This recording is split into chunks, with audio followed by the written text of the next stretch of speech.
¿Qué tal, melómanas y melómanos? Espero que estén muy bien. Bienvenidas y bienvenidos a un nuevo episodio de Los Lunes Rayados. Antes de empezar, no te olvides suscribirte al canal, seguirme en las redes sociales. Estamos en Instagram y en ex Twitter. Vamos entonces a la columna del profe, en donde una sección en donde hablo algún tema relacionado al mundo de la música. Y hoy simplemente, tal como lo hice el año pasado, si se acordarán, la semana 18 estuve haciendo algunas recomendaciones para escuchar en esta celebración de fiestas patrias en Chile.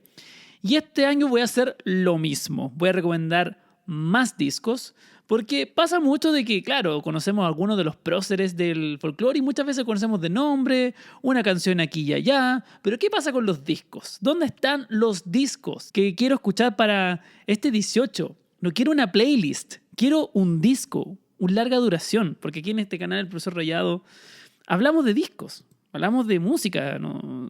Esa es nuestra cosa, los discos, ¿no? Entonces me tomaré la libertad de recomendar 5 lanzamientos de diferentes décadas. De hecho, tengo de los 50, 60, 70, 80 y 90. Porque ahí hay tradición, hay, digamos, nombres que son súper importantes. Y a lo mejor más de algún disco lo vas a tener ahí sonando. A lo mejor alguien en la familia te pregunta, oye, tú que te gusta la música, ponte algún disco para amenizar las empanadas, el asadito, lo que sea que estén haciendo y disfrutando en este 18 de septiembre. En estas fiestas patrias. En primer lugar, no me lo perdonaría del otro mundo si es que no la menciono. Me refiero a Violeta Parra. Por supuesto que tengo que recomendar a Violeta Parra, la artista más grande de nuestro país. Dirán, pero profe, qué obvia la opción, pero es que tenía que mencionarla. El año pasado no la mencioné, entonces creo que era necesario decirlo. Y además, no quiero irme al disco obvio, que son las últimas composiciones que se relacionan más como a su parte más, digamos, tardía, digamos, de su, por supuesto, ya impresionante catálogo.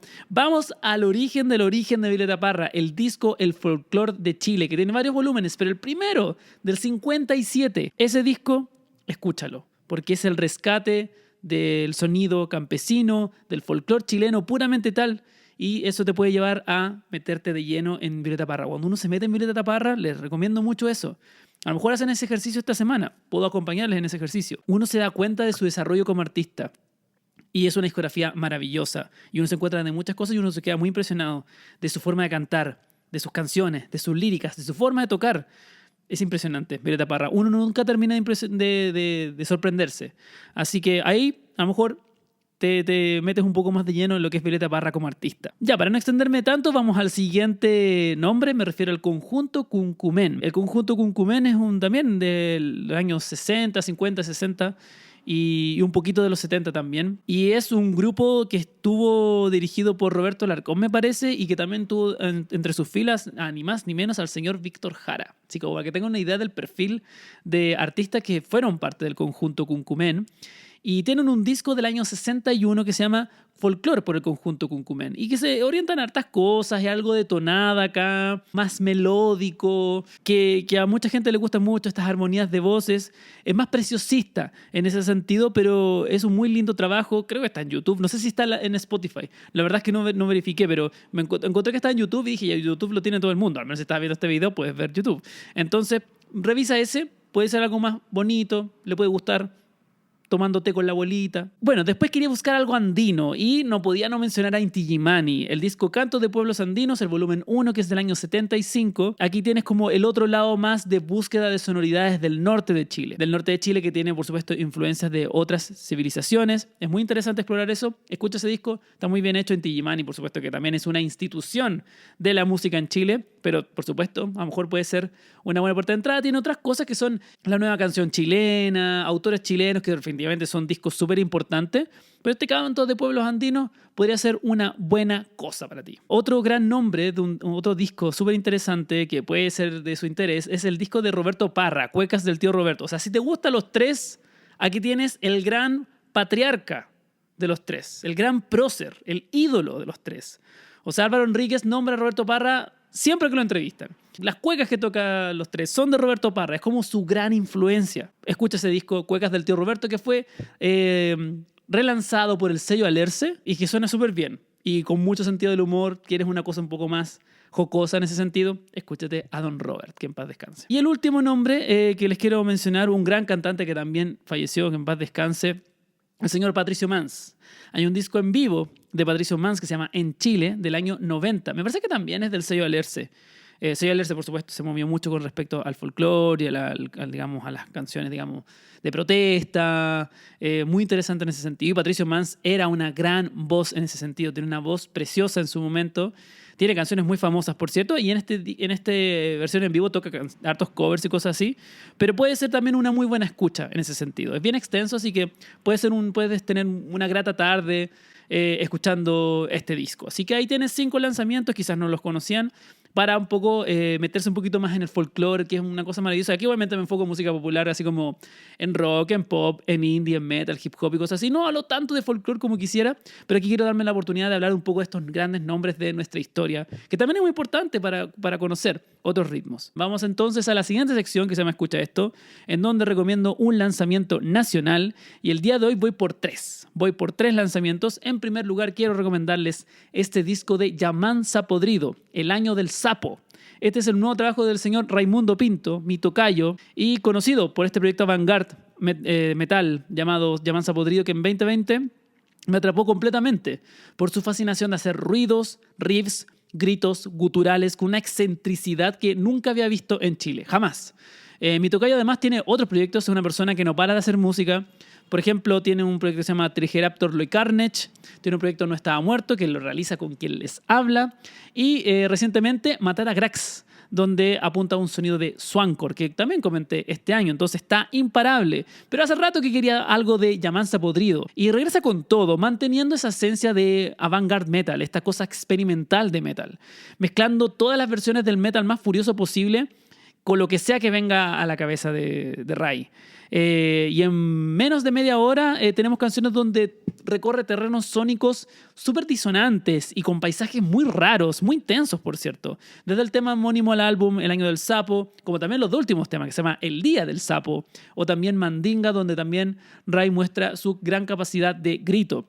Líricamente también es muy interesante. Igual Ray es muy de sentido del humor y cosas así. Por ejemplo, el tema de Procrastination tiene harto de eso, pero también tiene mucha crítica social en la canción Cuico Maldito. También hay una canción que se llama No tengo calle, tengo computador, y es muy irónica. La negligencia mística, que recuerdo que hablamos de este tema con él en persona, que habla hasta un poco esta idea de que hay gente como que lucra, digamos, con seguimientos místicos y yo te ayudo con los hongos y cosas de esa línea, como la espiritualidad, y un poco se llenan los bolsillos con eso, siendo súper irresponsable y no siendo las personas más idóneas como para conducir espiritualmente a otra persona. Siento que un poco apunta a esa línea. Y la parte sonoridad mezcla otros ritmos y juega con eso. Mete una cosa media cumbia, en Pájaro Fiera Culebra hay una cosa media reggaetón en No tengo calle, tengo computador. El grindcore, por supuesto, que hace presencia también acá, como el caso del tema Cuico Maldito, o también Ojos, donde el blasteo es absolutamente absurdo.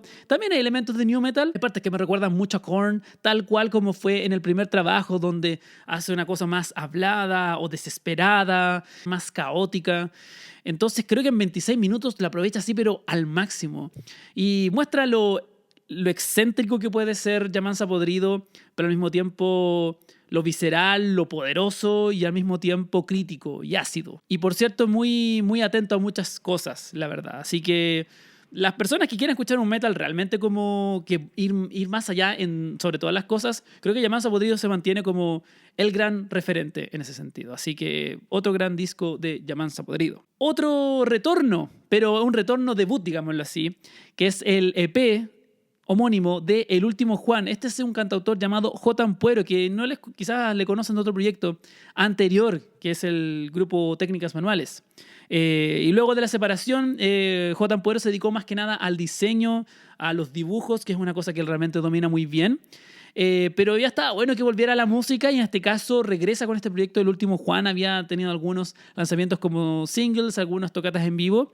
Y aquí este trabajo se enmarca en un sonido de pop rock. Este es un sonido de guitarras, una búsqueda instantánea de verso, coro, verso desde lo fundacional, con melodías que son súper atrapantes en coros, en las estrofas y también mucha presencia de instrumentos eléctricos, guitarras, muchas de ellas limpias, con efectos de chorus, pero también momentos más distorsionados, más fuertes, sumados a una batería o un bajo bien grooveado. Digamos, busca mucho esa característica de buen pop rock. Una cosa interesante de este álbum es que hay mucha excentricidad por parte de Juan en la forma de cantar, principalmente ocupando su voz como una forma que le brinda personalidad, y a momentos susurrante, muy tímido, pero a veces más extrovertido, más juguetón, más serio. Y en lo lírico también juega bastante. Tiene canciones con harto sentido del humor, como el caso de Tamara, como también algo más simbólico, como en el último tema que se llama Lara, y que a todo esto muestra una variedad de intenciones musicales en este trabajo, desde el pop rock. Tenemos justamente en la canción Lara un acercamiento más al sonido del synth pop, que también se las manda también en extensión, acercándose casi a los 6 minutos. Y en otro momento hay una vibra más inditrónica, que es algo que es bien predominante en este trabajo conjunto con lo pop rockero, como el caso mismo de Tamara, una canción que también tiene hartas excentricidades en la performance vocal, o también entiende que tiene hartos ritmos danzando alrededor. También La Virgen, que tiene un juego de secuencia súper bien trabajado, y además J juega con su voz agregándole efectos, a rato suena bien encima, un toque medio lo-fi, pero siempre con mucha proyección desde su performance, desde su interpretación. Y además a veces se toman elementos folk poperos en el tema inicial, juego con estas cosas para darle otras formas y colores. Entonces realmente es muy colorido este EP, lo disfruté un montón, muy buen gusto en melodía, en producción, se la juega con hacer cosas interesantes. De hecho hay una cosa medio art pop en ciertos momentos, con un poco de ir más allá siempre en la canción, manteniendo esta estructuración verso-coro-verso, manteniendo esta idea de sonido instantáneo, digamos, de buenos coros. Por eso mismo lo disfruté un montón. Está súper bien hecho, así que denle una revisada. Y el otro lanzamiento, que también es muy esperado por mi parte, es el álbum, por fin larga duración debut, de Brillo ET. Quizás mañana. Brillo ET es un proyecto que había estado dando vueltas hace ya un buen rato. Tenían un EP que sacaron unos años atrás que se acercaba a una cosa un poco más noise rock, con post-punk. Tenía mucho potencial, pero sin duda yo sentía de que en una siguiente entrega, además considerando lo que había visto en vivo, sentía que había una propuesta musical que estaban ya definiendo, que se venía muy interesante, y sin dudas lo que esperaba me lo superaron, o sea, estaba, pero lo superaron más allá. Un poco está el sonido que había visto en algunas tocatas recientemente, que es una cosa más orientada al art punk. Aquí tenemos un sonido primigenio de art punk, a diferencia de otro gran referente de art punk en Chile como es Asia Menor. Asia Menor es algo más modernizado, influencias de cosas de ahora como el math rock o el post rock, cosas de ese tipo un poco más contemporáneas.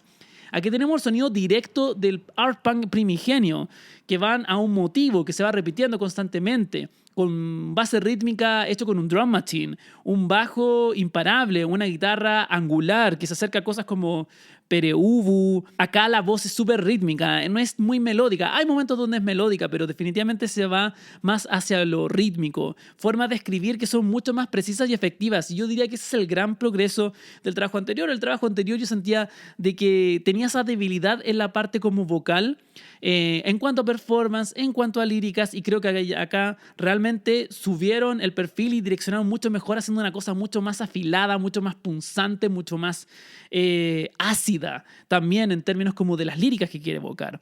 Es muy interesante cómo los arpegios o los riffs de la guitarra se complementan súper bien con los bassline, a veces que es como súper directo el bassline, un tono y nada más, pero a veces juega con cosas mucho más bailables y grooveras. Diría que aquí también se acerca a una cosa media dance punk en ciertos momentos. Igualmente hay lados más melódicos, como yo decía. Por ejemplo, la canción Maipú es una canción más rockera, más melódica, de hecho hasta se siente media gótica. Hipocondriaco, por su parte, es un tema muy diferente, una cosa más ruidosa, pero no es noise rock, es una cosa mecánica, como ese art punk medio proto-industrial. No existe como género el proto-industrial, pero digamos como ese industrial como reciente de comienzos de los 80, como esa idea, como un ritmo de la guitarra súper feroz, sonido incesante del bajo, un drum machine súper alocado y la voz catatónica, rítmica. Y las dos canciones finales, Una historia más y Quizás mañana, se expanden mucho más en ese sentido.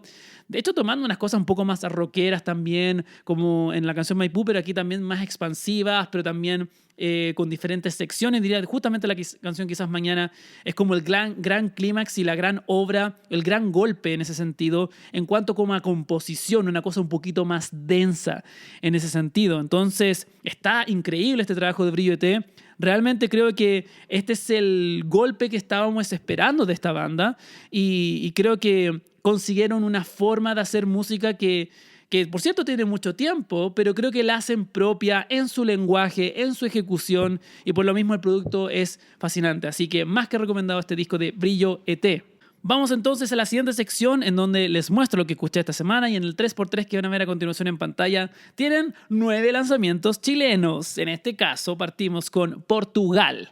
Viajes de Memoria, un disco de indie pop realmente fascinante, con un embellecimiento gigante en términos de arreglos y producción. La performance de la batería en particular me gustó mucho, un disco hermoso. Escuchen este disco Portugal, poco se habla de Portugal, es una banda que estuvo en la década pasada, fines de los 2000, comienzos de los 10, que tenían discos muy interesantes y creo que hay que retornar de repente a discos como este, así que muy bueno. Otro disco, después me fui al rock más pesadito con el disco de Hijos de Algo, Te Pillo, Te Mato, que está dirigido por Mauricio Hidalgo, el negro, que fue parte de Weichafe. Hizo este disco en 2014 que es súper sólido, súper rockero, riffero, muy en tu cara. Si te gusta un buen rock hard rockero pesado, escucha este trabajo de Hijos de Algo. Bueno, después retorné a un disco que escucho mucho, que es el disco de José Vicentes, Lugar Donde Se Florece, que fue parte de mis discos favoritos y lo escucho harto. Me gusta la idea como de lo infantil.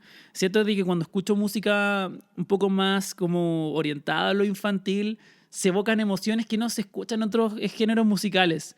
Y esto no es un disco como de rondas o cosas de ese tipo, no es un disco de Mazapán, por ejemplo, pero sin dudas tiene algo de eso, y las líricas hablan de cosas como lo que se vio en un jardín o en un colegio, en un curso de básico o pre-kinder. Creo que es un disco muy lindo que hace en este caso y Vicentes y también No sé nomás en este trabajo colaborativo. Luego me volví a lo rockero, a lo hard rockero, el disco de Hielo Negro, Patagonia Rock, que es una cosa mucho más stoner, es una cosa mucho más jarroquera, de bar, con harto olor a cerveza. Este disco realmente tiene todo eso.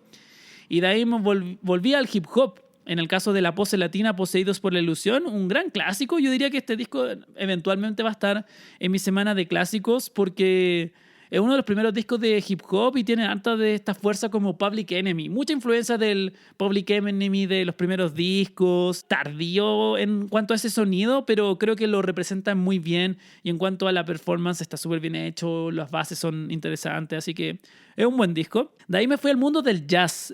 Aquí atentas y atentos personas que les gusta el jazz. El disco de Matías Pizarro, Pelo de Rata. Aquí tienes un sonido de jazz fusión, medio latino, con harto groove. Es un disco con harta melodía en ese sentido. Si te gusta quizás el lado más jazzeado de Congreso, te puede gustar Matías Pizarro. Está en todos los servicios de streaming. Un disco súper interesante. Luego me fui a algo más blusero y acero, como el caso de La Rue Morgue, que es muy interesante porque tiene una perspectiva súper pop rockera. Hay buenos hits en este trabajo. Es un disco, una muy buena escucha, muy agradable, muy ameno, romántico, pero al mismo tiempo simpático. Así que fue una grata escucha, la verdad. También lo considero como para la semana de clásicos porque creo que es una joyita de esa época, de fines de los 90. Luego de eso me fui a un clásico moderno. Ya a esta altura lleva poco tiempo fuera, pero los 11 de septiembre se tienen que escuchar Tenemos Explosivo, el disco Cortacalles, que es un disco que habla de la memoria, de la importancia de la memoria y la forma en que lo representa musicalmente Tenemos Explosivo es realmente maravilloso. Yo creo que esta es la gran obra maestra de Tenemos Explosivo. A esta altura siento de que en verdad lo es. Y escuché finalmente este disco de Miles de Aves, Viento en Contra. Es un disco que se me pasó el año pasado, pero creo que es un discazo. Es un discazo súper hard rockero, muy buenos riffs, buenas canciones. Creo que se me pasó y debía haber hablado más de este álbum en su momento, así que escúchenlo. Eso, cuéntenme ustedes qué han estado escuchando. Vamos entonces a la última sección en donde respondo las preguntas que me hicieron por Instagram. Síganme en Instagram si es que no lo han hecho. Gracias a las personas que me están siguiendo. Llevamos 8000 seguidores. Muchas gracias. Primera pregunta de Lucas Achondo, quien es el mismísimo Así Me Dicen. Me preguntó, ¿por qué crees que es tan común que las bandas de metal chilenas canten en inglés? Yo diría que es porque la tradición del metal en el mundo es cantar en inglés. ya hay como una estética en las palabras que está muy en la zona de confort hacerlo en inglés, como destruction, annihilation, humankind, the devil, como que está muy institucionalizado el inglés y las palabras de inglés y la estética del inglés en el metal. Por mí es mejor que canten en español y hay bandas que se la están jugando, por ejemplo Demoniac es una de ellas, y hay otras que también lo han hecho en sentido más de juego o mezclándolo en Spanglish, como el caso de Dorso. Falta un poco ese juego, como esta idea como de que, pucha, si es que hago las letras en español, no me van a pescar los gringos.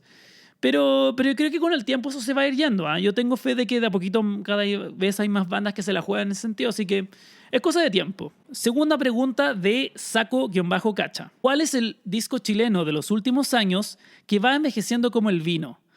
Bueno, yo diría que voy a mencionarte 3 que son más o menos recientes, o sea, de los últimos 5 años quizás no, pero hay unos que un poquito más, pero siento que han envejecido bien y que creo que son clásicos modernos.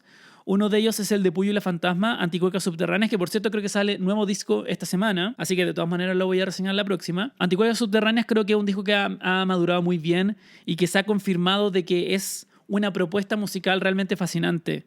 Esta combinación de garage rock con cueca, es un sonido que ellos patentaron y que es realmente increíble, y creo que ha madurado muy bien y creo que mucha gente lo respeta un montón por lo mismo y ha crecido en su apreciación. Otro gran disco que fue muy valorado, pero creo que debe ser más y más mencionado, el disco de J.J. Pérez, Mono Blanco, un disco que en el mundo melómano hip hopero se aprecia harto porque es DJ Pérez y hizo este gran disco y es muy experimental para hacer hip hop, y creo que ese debe ser más mencionado y digamos que envejece muy bien en ese sentido en cuanto a sonido. Y otro disco que a medida que lo he ido revisitando, creo que ha crecido mucho musicalmente, es el disco de Nicolicio, el Bindungsroman.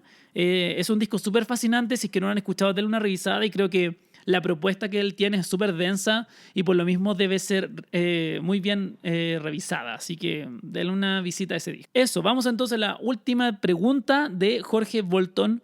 Pregunta 18. ¿Qué opinas de la percepción que ha tenido la cueca, que para muchos es una lata? Bueno, comprenderás que mi percepción es positiva a propósito de la primera parte que hice en este video. La cueca para mí es un ritmo maravilloso, es una forma musical muy rica, muy especial, que a lo mejor creen que es muy formulaica en ciertos momentos, pero creo que la cueca tiene muchas formas de ser representada. Puedes hacerlo más melódica, escucha el grupo My Gwen de Los Ángeles, ahí tienes una forma súper estilizada y muy bien performada, pero también tienes un lado más de cueca brava, escucha a Los Truqueros, escucha a Roberto Parra, por ejemplo, pero también hay otras exploraciones en lo sonoro con la cueca. Creo que dentro de la fórmula es muy especial el sonido de la cueca y es muy atrapante en ese sentido cuando uno empieza a escucharlo en serio. Puyo y la Fantasma lo combina con garage rock porque tiene algo especial en cuanto al ritmo que es muy especial. Y yo creo que las personas que encuentran que una lata no le han dado la atención que merecen, quizás están muy traumados del colegio en ese sentido con la cueca. Quizás también hay un poco esta idea de que la cueca representa como a la elite y que no representa como al pueblo en ese sentido, y no hay nada más lejos de la realidad. La cueca está digamos, en la base pura de la identidad del pueblo chileno. Yo creo que la buena forma de vivirlo es como yendo a un lugar donde se toque cueca en vivo. Yo creo que hay uno como que se empapa de la potencia y la energía que evoca la cueca. Ahora, si dicen, no, que siempre es lo mismo, bueno, espero que nunca escuches blues. Porque si escuchas blues y me dices que la cueca es una lata, o sea, ¿de qué estamos hablando? Siendo muy amante del blues, en el sentido como que entiendo muy bien de que son formas musicales que tienen una estructuración y se explora desde ahí. Pero eso, yo creo que hay mucho como estigma en ese sentido.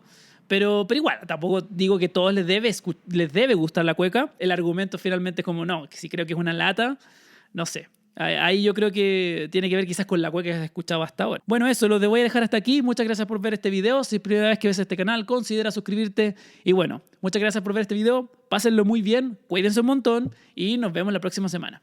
Chao, chao.